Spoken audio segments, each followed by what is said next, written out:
ಕರ್ನಾಟಕ ರಾಜ್ಯ ಒಂದು ರೀತಿಯಲ್ಲಿ ಮತೀಯ ರಾಜ್ಯ ಆಗ್ತಾ ಇದೆ.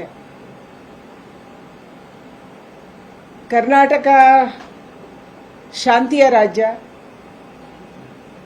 ಕರ್ನಾಟಕದಲ್ಲಿ ಜಾತಿ ಧರ್ಮಗಳ ಭೇದ ಇಷ್ಟು ದಿನಗಳ ಕಾಲ ಇರಲಿಲ್ಲ.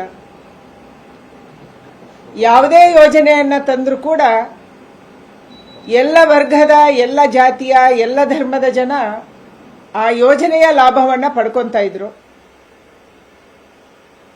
ಸನ್ಮಾನ್ಯ ಯಡಿಯೂರಪ್ಪನವರ ನೇತೃತ್ವದ ಸರ್ಕಾರದಲ್ಲಿ ನಾವು ಭಾಗ್ಯಲಕ್ಷ್ಮಿ ತಂದ್ವಿ, ಸಂಧ್ಯಾ ಸುರಕ್ಷಾ ತಂದ್ವಿ, ರೈತರಿಗೆ ಉಚಿತ ವಿದ್ಯುತ್, ಉಚಿತ ಬಡ್ಡಿಯದೆ ಸಾಲ, ಇಂಥ ಹಲವಾರು ಯೋಜನೆಗಳು ರಾಜ್ಯದಲ್ಲಿ ಬಂದವು. ಯಾವುದೇ ಯೋಜನೆಯನ್ನ ಜಾತಿಯ ಆಧಾರದಲ್ಲಿ ಅಥವಾ ಧರ್ಮದ ಆಧಾರದಲ್ಲಿ ನಾವು ಯೋಚನೆ ಮಾಡಲಿಲ್ಲ. ಯಾರು ಫಲಾನುಭವಿಗಳಿದ್ದಾರೆ ಅವರೆಲ್ಲರಿಗೂ ಕೂಡ ಈ ಯೋಜನೆ ಸೌಲಭ್ಯವನ್ನ ಕೊಡುವಂತದ್ದಾಯಿತು. ಒಂದೇ ಒಂದು ಘಟನೆ ಕೂಡ ನಮಗೆ ಅನ್ಯಾಯ ಆಯಿತು ಅನ್ನುವಂಥ ಭಾವನೆ ಅಥವಾ ವ್ಯಕ್ತ ಆಗಿರುವಂಥ ಭಾವನೆ, ಅದಕ್ಕಾಗಿ ಗಲಾಟೆ ಆಗಿರುವಂಥ ಭಾವನೆ ರಾಜ್ಯದಲ್ಲಿ ಇರಲಿಲ್ಲ.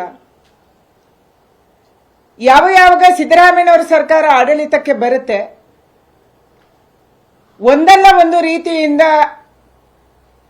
ಒಂದು ಜನಾಂಗವನ್ನ, ಅದರಲ್ಲೂ ಮುಖ್ಯವಾಗಿ ಮುಸಲ್ಮಾನರನ್ನ ಎತ್ತಿ ಕಟ್ಟುವಂಥದ್ದು, ಅವರಿಗಾಗಿ ವಿಶೇಷ ಯೋಜನೆ ಮಾಡುವಂಥದ್ದು ಮತ್ತು ಬಾಕಿ ಜನರನ್ನ ಅದಕ್ಕೆ ವಿರೋಧ ಮಾಡುವ ರೀತಿಯಲ್ಲಿ, ಪ್ರತಿನಿತ್ಯ ಗಲಾಟೆ ನಡೆಯುವ ರೀತಿಯಲ್ಲಿ ಮಾಡುವಂಥದ್ದು ಸಿದ್ದರಾಮಯ್ಯನವರ ಚಾಲಿಯಾಗಿದೆ. 2013ರಲ್ಲಿ ಅವರ ಸರ್ಕಾರ ಬಂದಾಗ ಶಾದಿ ಭಾಗ್ಯವನ್ನ ಅವರು ಆರಂಭ ಮಾಡಿದ್ರು. ನಾವು 43 ದಿನಗಳ ಕಾಲ ಬೆಂಗಳೂರಲ್ಲಿ ಧರಣಿ ಕೂತ್ವಿ, ಆದರೆ ಅವರು ಸ್ಪಂದನೆ ಮಾಡಲಿಲ್ಲ. ಕೇವಲ ಒಂದು ಜನಾಂಗಕ್ಕೆ, ಮುಸಲ್ಮಾನ ಜನಾಂಗಕ್ಕೆ ಮಾತ್ರ ಅವತ್ತು ಶಾದಿ ಭಾಗ್ಯವನ್ನು ಅವರು ಕೊಟ್ಟರು. ನಮ್ಮ ಆಗ್ರಹ ಇತ್ತು, ಎಲ್ಲ ಮನೆಗಳಲ್ಲಿ ಎಲ್ಲ ಜಾತಿಯಲ್ಲಿ ಕೂಡ ಬಡವರಿದ್ದಾರೆ, ಮದುವೆ ಮಾಡಕ್ಕೆ ಕಷ್ಟನೂ ಇದೆ, ನೀವು ಶಾದಿ ಭಾಗ್ಯ ಕೊಡೋದಾದ್ರೆ ಎಲ್ಲರಿಗೂ ಕೊಡಿ ಅನ್ನುವಂಥ ಡಿಮಾಂಡ್ ಅನ್ನ ಅವತ್ತಿಟ್ಟಿದ್ವಿ. ಆದರೆ ಸಿದ್ದರಾಮಯ್ಯನವರು ಸ್ಪಂದನೆ ಮಾಡಿರಲಿಲ್ಲ. ಅದಾದ್ಮೇಲೆ ಟಿಪ್ಪು ಜಯಂತಿಯನ್ನು ಯಾರು ಮುಸಲ್ಮಾನರು ಕೇಳಿಲ್ಲ. ಮುಸಲ್ಮಾನರ ಧರ್ಮದಲ್ಲಿ ವ್ಯಕ್ತಿ ಪೂಜೆ ಇಲ್ಲ, ಆದ್ರೂ ಕೂಡ ಅವರು ಟಿಪ್ಪು ಜಯಂತಿಯನ್ನು ಆಚರಣೆ ಮಾಡಿದ್ರು. ರಾಜ್ಯದಲ್ಲಿ ಗಲಭೆ ಆಯಿತು, ಗೊಂದಲ ಆಯಿತು. ಕೊಡಗಿನ ಕುಟ್ಟಪ್ಪ ಈ ಕಾರಣಕ್ಕಾಗಿಯೇ ಕಲ್ಲು ಹೊಡೆತದಿಂದ ಸತ್ತೋದ್ರು. ಇವತ್ತಿಗೆ ಕೂಡ ಸಾವಿರಾರು ಕಾರ್ಯಕರ್ತರು ಕೇಸನ್ನು ಎದುರಿಸುತ್ತಿದ್ದಾರೆ, ಅವತ್ತು ಟಿಪ್ಪು ಜಯಂತಿಯ ಸಂದರ್ಭದಲ್ಲಿ ಆದಂತ ಗಲಭೆಗಳಿಗೆ. ಮತ್ತೆ ಸಿದ್ದರಾಮಯ್ಯನವರ ಸರ್ಕಾರ ಕಳೆದ ವರ್ಷ ಬಂತು. ಎಲ್ಲ ವರ್ಗದವರನ್ನ ಒಟ್ಟಿಗೆ ತಗೋಬೇಕಾದಂತ ಒಬ್ಬ ಮುಖ್ಯಮಂತ್ರಿಯ ಜವಾಬ್ದಾರಿಯುತ ವ್ಯಕ್ತಿ, ಸಂವಿಧಾನದತ್ತವಾಗಿ ಆಡಳಿತವನ್ನ ನಡೆಸಬೇಕಾದಂತ ವ್ಯಕ್ತಿ ಮತ್ತೆ ಓಲೈಕೆಗೆ ಮುಂದಾಗಿದ್ದಾರೆ. ಈ ಬಾರಿ ಅವರ ವೋಟ್ ಬ್ಯಾಂಕಿನ ಓಲೈಕೆ ಮಿತಿ ಮೀರ್ತಾ ಇದೆ, ಎಲ್ಲೆಗಳನ್ನ ದಾಟ್ತಾ ಇದೆ, ಸಂವಿಧಾನ ವಿರೋಧಿಯಾಗಿದೆ ಮತ್ತು ಬಹುಸಂಖ್ಯಾತರ ವಿರೋಧಿಯಾಗಿದೆ. ಈ ಬಾರಿ ಅವರು ತಗೊಳ್ಳುವಂತ ಒಂದೊಂದು ನಿರ್ಧಾರ, ಮೊನ್ನೆ ಬಜೆಟ್ ಮಂಡನೆ ಮಾಡುವಂತ ಸಂದರ್ಭದಲ್ಲಿ ನಾನು ಹೇಳಿದ್ದೆ, ಇದು ಜನಸಾಮಾನ್ಯರ, ರಾಜ್ಯದ ಎಲ್ಲ ಜನರ ಬಜೆಟ್ ಅಲ್ಲ, ಇದೊಂದು ಹಲಾಲ್ ಬಜೆಟ್ ಅಂತ. ಯಾಕೆ ಆ ಪದವನ್ನ ಉಪಯೋಗ ಮಾಡಬೇಕಾಗಿ ಬಂತು? ವೋಟ್ ಬ್ಯಾಂಕ್ ರಾಜಕಾರಣಕ್ಕಾಗಿ, ಒಂದು ವರ್ಗವನ್ನ ಓಲೈಕೆ ಮಾಡುವುದಕ್ಕಾಗಿ ಹಲವಾರು ಯೋಜನೆಗಳನ್ನು ಅವರಿಗಾಗಿ ಘೋಷಣೆ ಮಾಡಿತ್ತು. ಅದರಲ್ಲಿ ಉರ್ದು ಶಾಲೆಗಳಿಗೆ ಅವರು ಕೊಟ್ಟಂತ ಹಣ, ವಕ್ಫ್ ವಿರುದ್ಧ ನಾವು ಹೋರಾಟ ಮಾಡ್ತಾ ಇದ್ವಿ.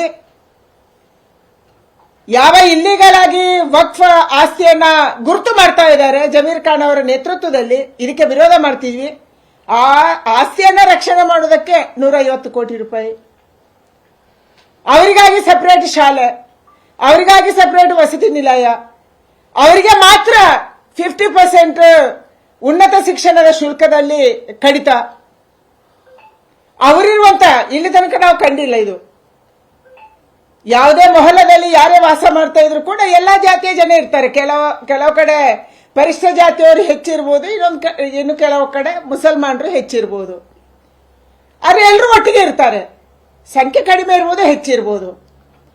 ಮೊದಲ ಬಾರಿಗೆ ಅವರು ವಾಸ ಮಾಡುವಂತ ಅವರ ಸಂಖ್ಯೆ ಹೆಚ್ಚಿರುವಂತ ಮೊಹಲ್ಲಗಳಿಗೆ ಸಪರೇಟ್ ಹಣ ಮೂಲಭೂತ ಸೌಕರ್ಯಕ್ಕೆ ಈ ರೀತಿ ಹಲವಾರು ಯೋಜನೆಗಳನ್ನ ಕೇವಲ ಒಂದು ವರ್ಗಕ್ಕೆ ಕೊಟ್ಟರು. ಒಂದು ಭಾಗ ಮುಂದುವರೆದು ಮೊನ್ನೆ 2 ವಿಧಾನಸಭೆ ಮತ್ತು ವಿಧಾನ ಪರಿಷತ್ತಲ್ಲಿ ಮುಸಲ್ಮಾನರಿಗಾಗಿ ಕಾಂಟ್ರಾಕ್ಟ್ ಮಾಡುವವರಿಗಾಗಿ 4% ಮೀಸಲಾತಿಯನ್ನು ಘೋಷಣೆ ಮಾಡಿದ್ದಾರೆ. ಇದು ಸಂವಿಧಾನ ವಿರೋಧಿಯಾಗಿದೆ, ಸಂವಿಧಾನದ ಮೂಲ ಆಶಯಕ್ಕೆ ವಿರೋಧಿಯಾಗಿದೆ ಮತ್ತು 2 ಹೈಕೋರ್ಟ್ಗಳಿಗೆ ಇದಕ್ಕೆ ವಿರೋಧವನ್ನು ವ್ಯಕ್ತ ಮಾಡಿದ್ದೇವೆ. 2004ರಲ್ಲಿ ಆಂಧ್ರ ಪ್ರದೇಶದಲ್ಲಿ ಅಥವಾ ತೆಲಂಗಾಣದಲ್ಲಿ ಈ ಪ್ರಯತ್ನವನ್ನು ಮಾಡಲಾಗಿತ್ತು. ತೆಲಂಗಾಣದ ಹೈಕೋರ್ಟ್ ಛೀಮಾರಿ ಹಾಕ್ತು ಮತ್ತು ಈ ಮೀಸಲಾತಿಯನ್ನ ತಡೆ ಮಾಡಿತು. ಇದೇ ರೀತಿ ಕಲ್ಕತ್ತಾದ ಹೈಕೋರ್ಟ್ ಅಲ್ಲಿ ಕೂಡ ಹೈಕೋರ್ಟ್ ಹೇಳ್ತು, ನೀವು ಧರ್ಮದ ಆಧಾರದಲ್ಲಿ ಮೀಸಲಾತಿ ಕೊಡುವಂಥದ್ದು ಆತುರದ ನಿರ್ಧಾರ, ಇದನ್ನು ಮಾಡಕ್ ಹೋಗಬೇಡಿ ಅಂತ ಛೀಮಾರಿ ಹಾಕ್ತು. ಇವತ್ತು ಎಲ್ಲ ಜಾಗಗಳಲ್ಲಿ ಕೂಡ ಯಾವುದೇ ಕಾಂಟ್ರಾಕ್ಟ್ ಕೆಲಸ ಇರಬಹುದು, ಅದರಲ್ಲಿ ಎಲ್ಲ ವರ್ಗದವರು ಇದ್ದಾರೆ. ನಮ್ಮ ಕ್ಷೇತ್ರದಲ್ಲಿ ಕೂಡ ಮುಸಲ್ಮಾನ ಬಂಧುಗಳು ಕಾಂಟ್ರಾಕ್ಟ್ ಕೆಲಸವನ್ನು ಮಾಡ್ತಿದ್ದಾರೆ, ಮೀಸಲಾತಿಯಲ್ಲಿ ಅಲ್ಲ. ಯಾರು ಒಳ್ಳೆ ಕೆಲಸ ಮಾಡಬಲ್ಲರು, ಯಾರು ಪಾರದರ್ಶಕತೆಯಿಂದ ಮಾಡಬಲ್ಲರು ಮತ್ತು ಗುಣಮಟ್ಟತೆ. ಕೆಟಿಟಿಪಿ ಆಕ್ಟ್ ಅಂದ್ರೆ ಏನು? ಕೆಟಿಟಿಪಿ ಆಕ್ಟ್ ಅನ್ನ ಉಲ್ಲಂಘನೆ ಮಾಡಿ ಇವತ್ತು ಮೀಸಲಾತಿಯನ್ನು ಸರ್ಕಾರ ಕೊಡ್ತಾ ಇದೆ. ಕೆಟಿಟಿಪಿ ಆಕ್ಟ್ ಅಲ್ಲಿ ಬಹಳ ಸ್ಪಷ್ಟವಾಗಿದೆ, ಗುಣಮಟ್ಟವನ್ನ ಕಾಪಾಡಬೇಕು, ಎಕ್ಸ್ಪೀರಿಯನ್ಸ್ ಇರಬೇಕು ಮತ್ತು ಪಾರದರ್ಶಕವಾಗಿರಬೇಕು. ಇದು ಕೆಟಿಟಿಪಿ ಆಕ್ಟ್. ಅದಕ್ಕಾಗಿ ಕೆಟಿಟಿಪಿ ಆಕ್ಟ್ ಅನ್ನ ಉಲ್ಲಂಘನೆ ಮಾಡಿ ಇವತ್ತು ರಾಜ್ಯ ಸರ್ಕಾರ ಮೀಸಲಾತಿಯನ್ನು ಕೊಡಕ್ಕೆ ಹೊರಟಿದೆ, ತುಷ್ಟೀಕರಣ ನೀತಿಯನ್ನು ಮಾಡ್ತಾ ಇದೆ. ಇದಕ್ಕೆ ನಮ್ಮ ವಿರೋಧ ಇದೆ, ಖಂಡಿತವಾಗಿ ನಾವು ವಿರೋಧ ಮಾಡ್ತೀವಿ. ಎರಡನೇದು, ಇವತ್ತು ವಿಧಾನಸಭೆ ವಿಧಾನ ಪರಿಷತ್ತಲ್ಲಿ 2 ಈ ಬಿಲ್ ಪಾಸ್ ಆಯಿತು, ಸೆಷನ್ ಮುಗ್ದಿದೆ. ಡಿ.ಕೆ. ಶಿವಕುಮಾರ್ ಅವರ ಮಾಧ್ಯಮದ ಹೇಳಿಕೆ ಅಥವಾ ಅವರ ಇಂಟರ್ವ್ಯೂ ನಿಜವಾಗ್ಲೂ ಆಶ್ಚರ್ಯ ತರುತ್ತೆ. ಅಂದ್ರೆ ಕಾಂಗ್ರೆಸ್ಸಿನ ಹಿಡನ್ ಎಜೆಂಡಾ ಏನಿರ್ಬೋದು, ಮುಚ್ಚಿಟ್ಟಿರುವವರ ಅಜೆಂಡಾ ಏನಿರ್ಬೋದು ಅನ್ನುವಂಥದ್ದು ಹೊರಗೆ ಬಂದಿದೆ.